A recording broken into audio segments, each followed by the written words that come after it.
Ever daydreamed about ditching the 9 to 5 and launching a startup? Yeah. I know, me too. But, Tempting, right? so tempting. Yeah. But before we get lost in those billion-dollar dreams, we need to talk about a company that, well, kind of epitomizes the highs and lows of the startup world, Webvan. Ah, Webvan. A classic case study, really. I mean, they had it all. Yeah. A massive market, cutting-edge technology, for its time at least. They even convinced investors to pour, get this, over $800 million That's insane. into their vision of online grocery delivery. It's crazy. What could go wrong? Well, L&T, as history has shown us, okay, picture this. It's the year 2000, peak of the dot-com boom. Webvan bursts onto the scene, right? Promising to revolutionize the way we buy groceries. Sounds familiar, right? We've heard that story before. Right. But here's the thing. They made a pretty critical misstep right out of the gate. They followed the traditional product introduction model. Oh, boy. And in the startup world, it's like trying to fit a square peg in a round hole. It really is. It's a model that's designed for established businesses, Right. with predictable markets, not for startups navigating the great unknown. Totally. So much uncertainty. So where do things go wrong? Well, that's where the 9 deadly sins come in. Ooh, 9 deadly sins. I like it. Yeah. These are the assumptions, really, that are just baked into that traditional model that can honestly send even the most promising startup spiraling into oblivion. Okay, so let's unpack these sins a little bit. Sin number 1, I know what the customer wants. And Webvan was so convinced that busy people, everyone, would abandon grocery stores for the convenience of online ordering that they basically bet the farm on it. Literally. Literally. They invested, millions, hundreds of millions in these massive, state-of-the-art warehouses, hired tons of employees, hundreds, before they even knew if this service would, actually work for people. Yeah, before they even knew if people actually wanted what they were offering. Yeah. Talk about a leap of faith. Huge leap of faith. And that brings us to, I think, sin number 2, focus on launch date. Ah, yes, the launch date. The be-all and end-all. The end-all, be-all. They were so fixated on meeting these deadlines, impressing those investors, that they skipped, I think, the most crucial step, validating their assumptions. It's such a classic mistake, though, prioritizing execution over understanding. Right. Webvan even, get this, they signed $1 billion deal for additional distribution centers before proving that their model could actually turn a profit. Ouch. That's a $1 billion gamble that backfired spectacularly. Spectacularly. Which leads us to, I think, sin number 3, right? Premature scaling. They were scaling up based on projections, not reality. It's like building a skyscraper on a foundation of sand. Exactly. And then to make matters worse, they made some, let's just say, questionable decisions offering discounts that actually made each delivery a money-losing proposition. Wait, so they were paying people to use their service? Essentially, yes. Not a sustainable business model. Not at all. Talk about a recipe for disaster. It's incredible how these first 3 sins, they just feed into each other. This perfect storm that ultimately led to Webvan's demise. And the thing is, all of these pitfalls are entirely avoidable. Right. If you adopt the right mindset and approach. So if the traditional model is so flawed, what's the alternative? Well, this is where it gets interesting. Stay with us. So while Webvan was, busy building its grocery empire, but in a vacuum, it seems, right? In a bubble, yeah. There was IMVU Right. taking a totally different approach to building their virtual world. Totally.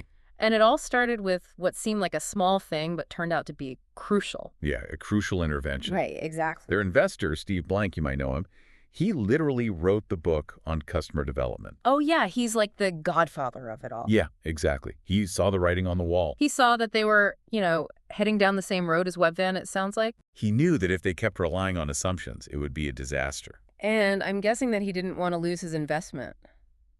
Probably not. But anyway, he insisted that the IMVU team audit his class at Berkeley. No way. Talk about a high-stakes homework assignment. Right. Sink or swim time. Oh, for sure. But they were serious, right? They actually took those lessons to heart. Yeah, they did. They totally did. They became like the pioneers of this whole customer development thing. Wow, that's impressive. Yeah. Okay, so instead of hauling up in a room somewhere for years, painstaking crafting the perfect product. Right. Which is kind of the myth of the startup, right? It is a very romanticized idea, yeah. Yeah. But it's not how it works. Not usually, no. So they didn't do that. they did something totally radical. Okay, what'd they do? They launched this like bare bones version of their product. Okay. Like the absolute minimum they could get away with, a minimum viable product. Right. I've heard of this, yeah. And get this, they did it only 120 days after starting the company. Wow.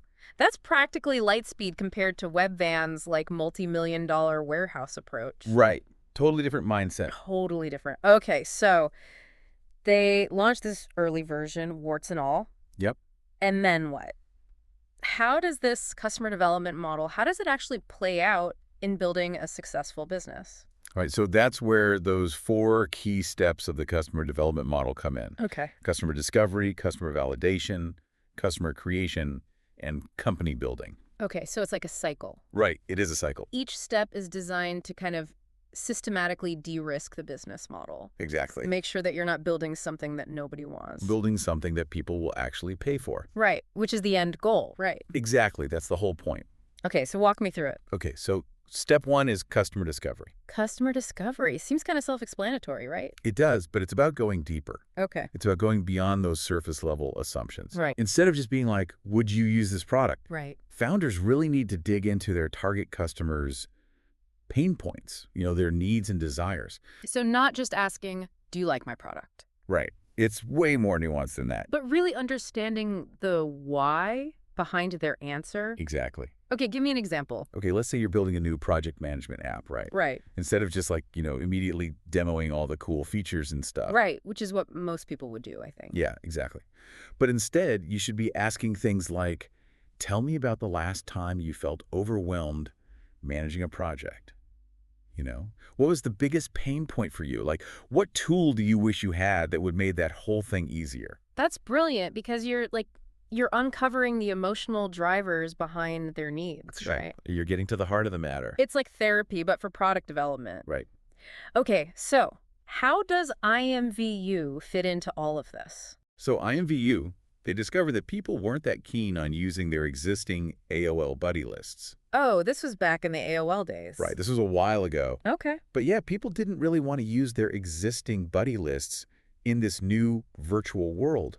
Interesting. They wanted to make new friends. Oh, okay. They didn't just want to chat with their existing friends in this new world. Right. And this was huge. They never could have figured that out just sitting in their office. Right. And this is exactly what that rule, there are no facts inside your building, is all about, right? Exactly. Get out of the building, talk to your customers. Exactly. So that was customer discovery. What's next? All right. So step 2 is customer validation. Okay, so we've gathered all these insights. Right. Talked to a bunch of people. Yep. Now it's time to put those insights to the test. Right? Exactly. And this is where the rubber meets the road. Okay.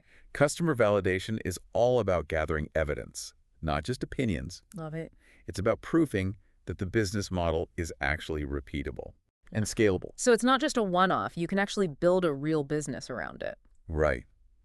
Can we find enough customers who are not just willing to use this thing, but to pay for it? Right, because that's the other thing, right? People might say they love it, but when it comes time to actually pull out their wallet, Exactly. kind of like, never mind. Right, exactly. So can we reach those customers in a way that actually makes financial sense? Right, because you can spend a ton of money on marketing Right. and get a ton of customers. Yeah. But if it costs you more to get each customer than you're actually making from them, You're losing money. you're losing money. It's not a sustainable business. Exactly. Okay, so IMVU, how did they validate their assumptions? Well, they discovered something pretty interesting about their target demographic, which was teenagers. Okay.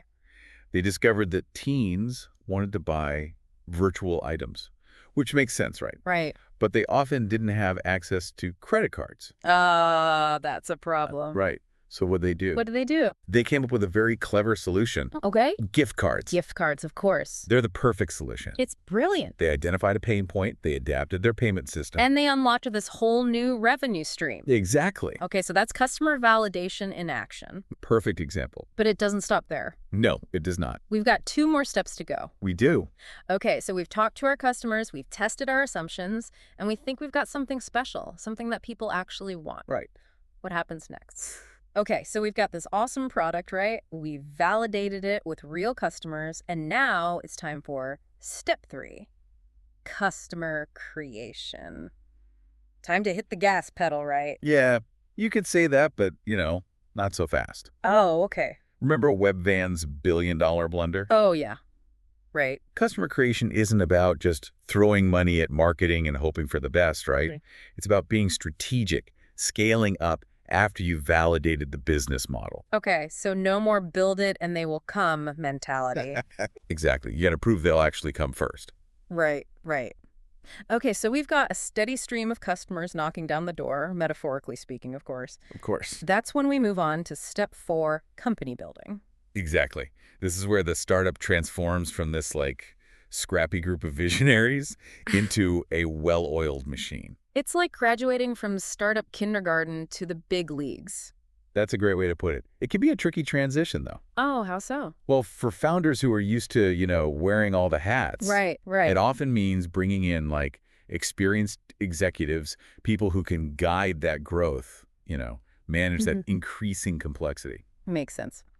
So we've covered the 4 key steps of customer development, but this whole approach, it's underpinned by some pretty crucial guiding principles, right? Something called the 14 rules of the customer development manifesto. Yeah, exactly. Think of these rules as your startup survival guide, and they all kind of tie back to those core principles we talked about. Yeah. Learning, iterating, and staying laser focused on the customer. 14 rules, that's a lot to remember. It's a lot, but it's worth it. Right. Are there any that stand out as particularly important? For sure. Let's start with rule #1. There are no facts inside your building, so get outside. We kind of touched on this already, but it's worth emphasizing. Actually getting out there and talking to real customers, it's non-negotiable. It's so easy to get caught up in your own bubble, But this rule, it's a good reminder to prioritize real-world feedback. Over assumptions, every time. Yeah. And it's not enough to just send out surveys. Oh, yeah. Founders need to be the ones having those face-to-face conversations, especially in the early stages. Why do you think that is? Well, I would imagine employees might not feel comfortable sharing negative feedback. Yeah, that's definitely part of it. Or they might sugarcoat things, trying to make the boss happy. Exactly. But founders need that raw, unfiltered feedback, Yes. even if it's tough to hear. Even if it stings a little. Right. Which leads us perfectly to rule #3. Failure is an integral part of the search. Yeah. This one can be tough, especially for folks coming from, traditional business environments where, failure is like a dirty word. It's not something you want to advertise. No, for sure. But the customer development mindset, it reframes failure. It sees it as a learning opportunity. Like that saying, fail fast, fail often. Right. Every misstep, every incorrect assumption, it's just a chance to course correct and refine your approach. I like it. So speaking of course correcting, let's talk about rule #5. No business plan survives first contact with customers. So use a business model canvas. Right. Out with the old, in with the new. I've heard whispers about this business model canvas. What is it? Okay, so think of it like a dynamic dashboard for your startup, okay? Okay, I like it. Unlike a traditional business plan, which, let's be honest, can be rigid, Oh, yeah. resistant to change, yeah. Yeah, for sure. The business model canvas, it's designed for flexibility, for iteration. So instead of getting stuck in a rut, you're constantly tweaking and refining your approach based on what you're learning. That's exactly. I love it. What else? What else is in this manifesto? Let's see. Rule #12. This one really hits home for any startup founder. Preserve all cash until needed, then spend. Ah, yes, the golden rule of startup survival. Cash flow is king. Cash is oxygen. This rule stresses how important it is to validate that business model before going on any spending sprees. Remember Webvan's premature scaling? Yeah, not a good look. Not a good look at all. Right. Slow and steady wins the race. Validate thoroughly, then spend strategically. Okay, love it. Anything else? Yeah, we can't forget about the human element. Rule #14, customer development success begins with buy-in. This one's crucial. It really emphasizes that this isn't just a job for the founders. Right. It's a team sport. Everyone from the engineers to the investors, everyone needs to embrace this customer-centric, iterative approach. Right, so it requires a real culture shift. Exactly. A willingness to embrace uncertainty, a shared understanding that, the journey, it's going to be full of twists and turns. Startup roller coaster. That's it. That's a good way to put it. Well, I think we've covered a lot of ground today, haven't we? We've journeyed from the, cautionary tale of Webvan to the inspiring story of IMVU, explored the, 4 key steps of customer development. Key steps, yeah. And unpacked some of the wisdom of the Customer Development Manifesto. It's a lot to think about. It is, it is. But, if there's one takeaway from our deep dive today, it's the traditional playbook for building a business. It's just not equipped to handle the uncertainty of the startup world, right? Right. The world is changing too fast for that. Exactly. But customer development, it gives you the tools, it gives you the mindset to navigate that uncertainty, learn from those inevitable missteps, and ultimately, increase your chances of success. It's like swapping out a rigid map for a compass and a flashlight. Love that analogy. So to our listeners, we'll leave you with this. Knowing what you now know about customer development, how might you approach problem solving in other areas of your life and your work? It's a powerful framework, yeah. Food for thought. Until next time, here on The Deep Dive.